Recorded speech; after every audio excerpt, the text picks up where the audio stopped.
Jangan lupa untuk subscribe YouTube channel Metro TV News dan nyalakan notifikasinya. Anda kembali bersama kami di Newsline Pemirsa, dan segmen Jumat Berkah Newsline hari ini mengangkat perjuangan orang tua asal Garut demi kesembuhan buah hatinya. Zahira, anak berumur 2 tahun, didiagnosa memiliki infeksi paru-paru dan kelainan jantung bawaan. Zahira Alsafa Suryadi atau yang biasa disapa Zia sejak 1 tahun lalu didiagnosa mengalami penyakit jantung bocor dan harus segera dioperasi. Untuk melawan rasa sakitnya ini, dalam sehari Zia harus minum obat hingga 2 kali. Jika dalam sehari tak minum obat, sakitnya pun akan kembali kambuh. Orang tua Zia terus berjuang demi kesembuhan buah hatinya tersebut. Zia lahir dari keluarga dengan ekonomi terbatas. Ayah Zia merupakan seorang buruh dari pabrik makanan ringan, sementara ibunda Zia merupakan seorang ibu rumah tangga. Doa tak henti dipanjatkan kedua orang tua Zahira demi kesembuhan buah hatinya tersebut.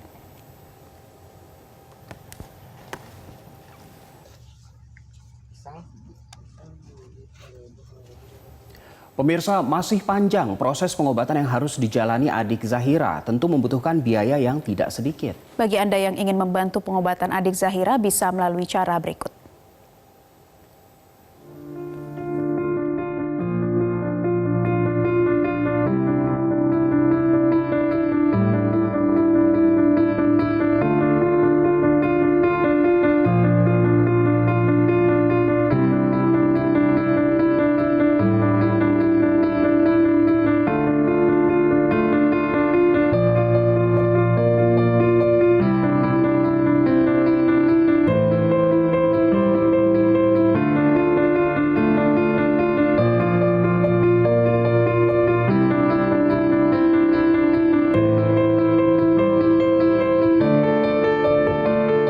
Kita tunggu donasi dari orang-orang baik pemirsa setia Newsline untuk membantu Zahira ya. Dan pemirsa, kita sudah terhubung melalui sambungan Skype dengan Ibunda Zahira, ada Ibu Hanifah, dan dokter yang menangani Zahira saat ini yaitu Dr. Masayu Amanda Ledika. Selamat siang Ibu Hanifah, Dr. Amanda. Assalamualaikum. Waalaikumsalam warahmatullahi wabarakatuh. Selamat siang. Ya. Pertama saya ingin ke Ibu Hanifah, ibunda dari adik Zahira. Bu, bagaimana kondisi atau kabar adik Zahira saat ini? Untuk saat ini alhamdulillah sedang sehat walafiat. Meskipun ya harus konsumsi terus obat gitu. Oke, jadi saat ini sedang berada di rumah ya, Bu? Iya. Bu, tadi kan sempat dikatakan bahwa kalau dalam 1 hari saja tidak minum obat, begitu Alfa tidak minum obat, Zahira langsung merasakan sakit. Sakit yang diceritakan atau dialami Zahira seperti apa, Bu, kalau tidak minum obat? Kalau tidak minum obat itu sesek, kalau malam itu kayak yang gelisah, nggak mau tidur, terus napasnya itu terengah-engah gitu, kayak orang kalau kita itu kecapean gitu. Baik, Oke. Bu Hanifah, Ya. bisa diceritakan juga, jadi Dik Zahira ini punya 2 masalah, yaitu masalah paru-paru dan masalah jantung.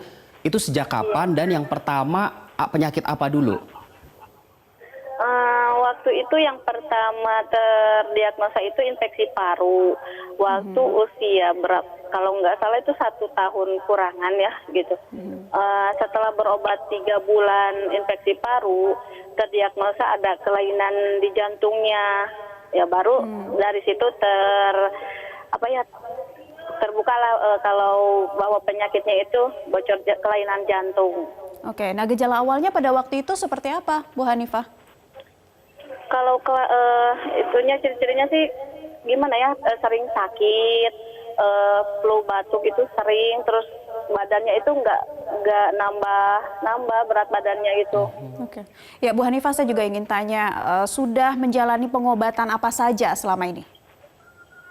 Kalau pengobatannya medis ya selama ini alhamdulillah nggak berhenti gitu kan, meskipun ya kadang-kadang agak bolosnya dikit gitu kan. Cuman untuk sekarang ini alhamdulillah nggak sampai bolos.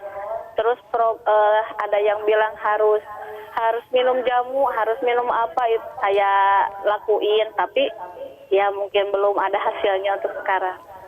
Baik, saya ke Dokter Amanda dulu ya. Dokter, jadi sejak awal Anda pertama kali bertemu dengan adik Zahira hingga saat ini, perkembangannya seperti apa? Oke, terima kasih kesempatannya. Apa kabar Ibu Hanifah, Mama Zahira?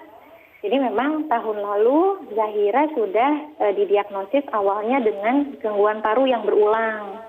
Dan ternyata setelah dicek jantungnya, memang diduga kelainan jantung bawaan ke Bandung, betul bahwa ada ductus arteriosus yang persisten, yang tidak menutup, yaitu suatu kelainan jantung bawaan. Nah, sebenarnya secara umum Zahira memang berat badannya jadi lebih kecil dari anak lain.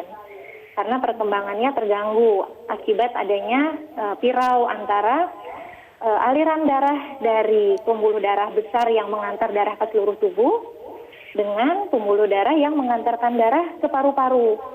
Itu. Nah, ini mengakibatkan Zahira memang dirawat berulang, batuk pilek sampai sesak yang berulang. Dan setelah dicek jantungnya di Bandung, Zahira memang direncanakan untuk dilakukan penutupan untuk ductus arteriosus persistennya. Oke, baik. Dok, rencana akan dilakukan operasi. Ini bagaimana prosedurnya dan apakah kondisi Zahira saat ini dengan usianya juga yang seperti saat ini, apakah sudah siap sebetulnya dalam menjalani operasi? Nah, sebenarnya tindakan penutupan ini yang direncanakan itu adalah melalui transkateter. Artinya memang bukan bedah jantung terbuka, tapi dimasukkan kateter kanula kecil biasanya di pembuluh darah di paha, yang kemudian akan dilanjutkan dan dibuka semacam namanya amplatzer atau foil yang nanti akan ditutup di bagian yang bocornya. Prosedurnya sebetulnya bukan sesuatu yang harus segera dilakukan, bisa terjadwal dengan baik dengan kondisi anak yang optimal, yang sedang relatif sehat. Itu. Namun tentunya terakhir saya bertemu atau mengetahui hasil jantung Zahira itu sejak 1 tahun yang lalu. Tentunya Zahira harus menjalani lagi pemeriksaan ulangan dan biasanya itu di rumah sakit rujukan di Bandung. Baik, harus ke rumah sakit rujukan di Bandung ya. Saya coba ke Ibu Hanifah lagi.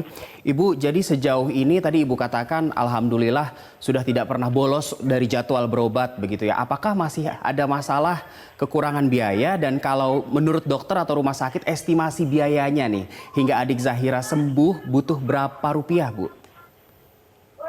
Kalau iya sih, kalau kendala terutamanya itu biaya gitu kan. Harusnya kan tiap bulan itu Zahira itu check up ke Bandung, tapi ya begitulah karena terkendala biaya jadi saya cuma check up di rumah sakit Garut aja.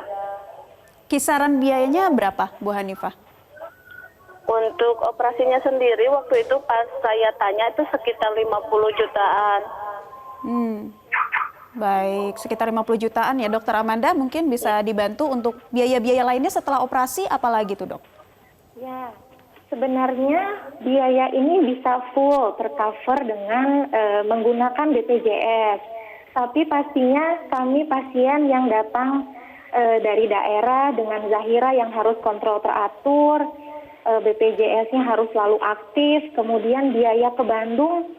Apalagi dengan kondisi saat ini, risiko Zahira tertular batuk pilek di jalan, tentunya transportasi juga harus lebih aman untuk Zahira. Pasti biaya itu juga cukup tinggi. Kalau rumah sakit saya rasa memang bisa ditanggung dengan BPJS. Namun itu karena kita juga dari luar kota, harus ada penginapan untuk keluarga dan lain-lain.